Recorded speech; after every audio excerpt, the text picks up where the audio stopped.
there. Hello internet, it's me, Taiken Ramen. Today's video is going to be a little bit different than what we normally do on this channel. At this point, I've been trying to deliver like one recipe video per month, and that's not what we're going to be doing today.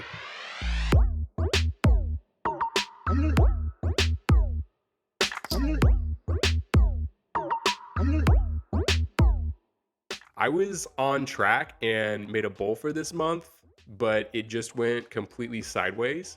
Rather than just pretending like nothing happened, I'm going to show you everything that happened so that hopefully you don't repeat any of the mistakes that I made. So to begin with, I was gonna make this 420 inspired Munchies bowl. For anybody who doesn't know, 420 is this big holiday in April. Like, it's an international weed smoking holiday where people like blaze up, and then millions of people around the world have the munchies. I've never smoked weed myself, but I know people who have, and I was like, oh, this could be an interesting idea for a bowl of ramen. But, just because somebody who's high will basically eat anything you put in front of them does not mean that's going to be palatable, especially if you were not high, which I was not planning to be. But the flavors I went for were Anytizers buffalo wings, string cheese, Doritos, Blue Heat Takis, Blue Mountain Dew.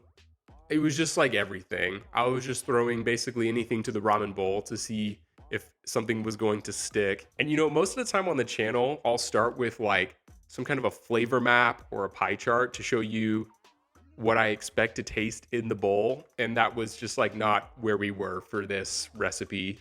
I was just sort of hoping that it was going to come together, but hope is not a strategy or a recipe. And so up number one was choosing flavors that do not go together.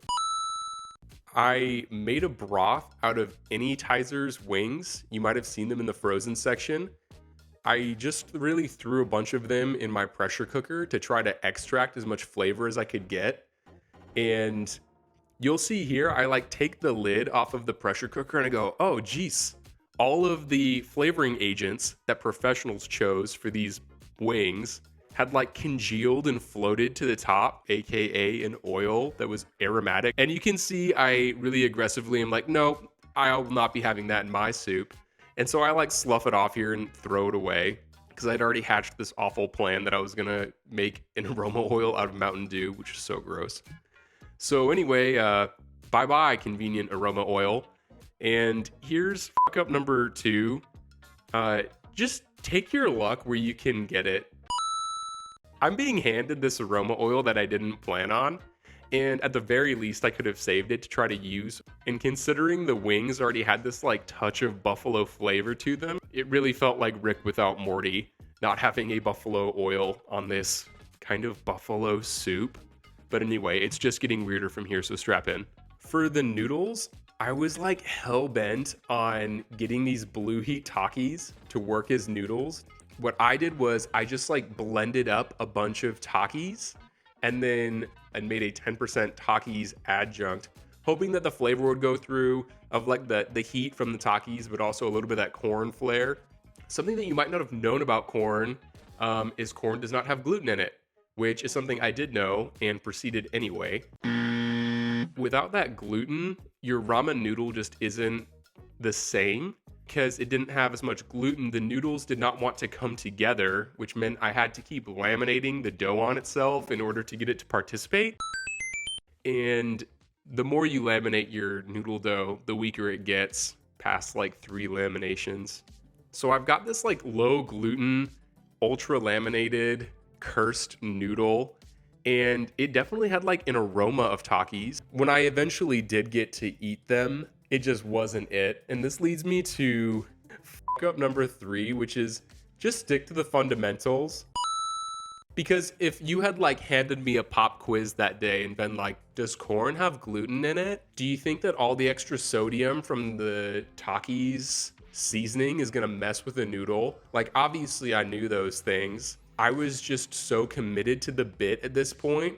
I was gonna make this bowl happen. For better or for worse, which is it was for the worst in this case. So next up, I moved on to tackle the aroma oil. I wanted to work Mountain Dew, which is a water-based soda, into oil, and oil and water don't mix. Lipids are hydrophobic, which means they don't like water. Chemically, that is due to the fact that lipids are nonpolar and water is polar. Well, I had this idea that maybe it would be possible, and I just wanted to push the limits. And so I ended up doing this really awful science experiment where first I reduced 2 cans of Mountain Dew down to this like nasty syrup. And then I poured it in with canola oil, and those were not going to mix. And so I had seen that baking soda could be added to some liquids to like help them emulsify. So I added baking soda to this concoction, and then the Mountain Dew syrup turned into this like foam, which I then blended, and then something happened. It like wasn't stable, but it existed for a moment. Kind of like those particles they make at the Large Hadron Collider, except it was gross. But anyway, I'm like, yeah, this is, it's blue, and it's gonna look interesting on a bowl of ramen. This is like actually kind of a bonus up, just because it looks good does not mean that it belongs on your bowl of ramen.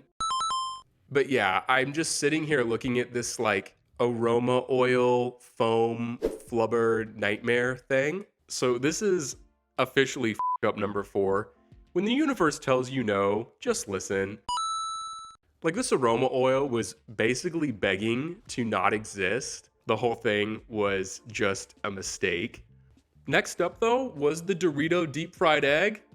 I gotta tell you, this guy was doing the most. This I thought was actually the more ambitious like experiment, was seeing if you could coat a soft-boiled egg in beaten egg and then put some like Doritos on it and fry it. I was super impressed with how the whole thing fried right up. Like, it was gorgeous. It wanted to exist. It smelled great. It ended up tasting great in the bowl. Well done to the Dorito egg. Yeah, that was the only nice part of this bowl. Back to the carnage. So let's cut over. I want you guys to just watch this video of me unironically just like dusting some dinosaur chicken nuggets in a chimi togarashi and black sesame seeds, like any normal person would do. Does this feel lazy to you? Oh, good. So it's not just me. Here's up number 5. Don't be lazy. It's ramen. Be extra. Like, come on. I don't know where I got the idea that this was okay. It was not okay. So at this point, you might be thinking, yo, where's the tare? If you're thinking that, then you are bang on. Because I was also thinking that. Because I had come up with all of these funny little components and then realized that I had not designed a backbone for my soup. So I thought, all right, the soup broth is basically just like a chicken wing broth. And I was like, lemon pepper wings, of course. So I threw some peppercorns, sake, mirin, and salt together with like a bunch of lemons and just made this lemon pepper tare. I mean, it was fine, but just so boring. So boring. Like, there was nothing special about it. It was super flat. So that's an easy up number 6. Ramen is not a build as you go dish. The chances that you're just like, oh, I forgot to plan it, and then it comes out amazing, it's very slim. And then for this like final cursed accoutrement, I wanted to do something like transformative with string cheese. You know, Naruto Maki, there's those little like fish cakes. And so I was gonna melt down some string cheese and just cut it into that shape. Here's something about string cheese. String cheese is like designed in a lab to not melt. And I basically ended up nuking it in the microwave. I'm getting flashbacks of that episode of Hell's Kitchen where Gordon Ramsay caught somebody microwaving a salad. The salad? You donut. Of course you don't put All of that it wasn't he. Just like the aroma oil, the string cheese was fighting me and did not want to exist, which means we are right back to up number 4, which is listen when the universe tells you no. And at this point, it just wasn't happening. So these videos do always end with a little assembly. Are you guys ready to see this? Prepare your eyeballs. Here we go. Look at this. Truly a spectacle in all the worst ways. The whole thing was a tremendous miss, but also felt like it belonged on a kid's menu for some reason, like a kid's menu from hell. Right from the get-go, the noodles were like just atrocious, like falling apart on the chopstick, like salty corn mush because of the low gluten and too many laminations. They were like, they had basically zero Taki flavor to make up for it. Look at these little string cheese Naruto cake things, truly looking like that meme of the little girl who's struggling to swim while her mom ignores her. And don't even get me started on the bizarre Mountain Dew foam. Like, Alexa, what's Ozzy Osbourne's wife's name? Ozzy Osbourne is married to Sharon Osbourne. Oh, yeah. It's like that American Idol thing where somebody auditions and Sharon Osbourne is like, it's just bizarre. It's bizarre. Okay, fair enough. It did end up dissolving into the soup, which means it is certified not an emulsion. Shocker. And then I had this buffalo lemon pepper Mountain Dew soup, which was just as bad as it sounds. Like it's bizarre. Now, this is a side note. I did enjoy these blissful little Dorito eggs. Ugh. We had our day in the sun. And then that was over and there was just nothing to salvage. So I took the bowl over to the trash and put it to rest. And that was the end of that. And you know, at that point, I just was sitting here with all of my failures, but also with a mostly uneaten box of dinosaur chicken nuggets. So I did what any reasonable person would do and turned on The Last of Us and ate the entire box as I wept softly. Rest in peace, Bill and Frank. Anyway, what did we learn today? Hopefully I was able to discourage you from some bad practices and encourage you to do the basic things right. You know, choose flavors that go together, take your luck where you can get it, stick to the fundamentals, listen when the universe tells you no, don't be lazy, and have a plan before you start. I know it does not seem like asking for a lot, and that's because it's not. At any rate, this horrible little abomination of a bowl was still fun to make, and I will be back next month, hopefully with something of higher quality, but I can't make any promises after this month. I've kind of lost the high ground on that one. I hope you'll be back. Thank you so much for watching, and as usual, please consider subscribing for more.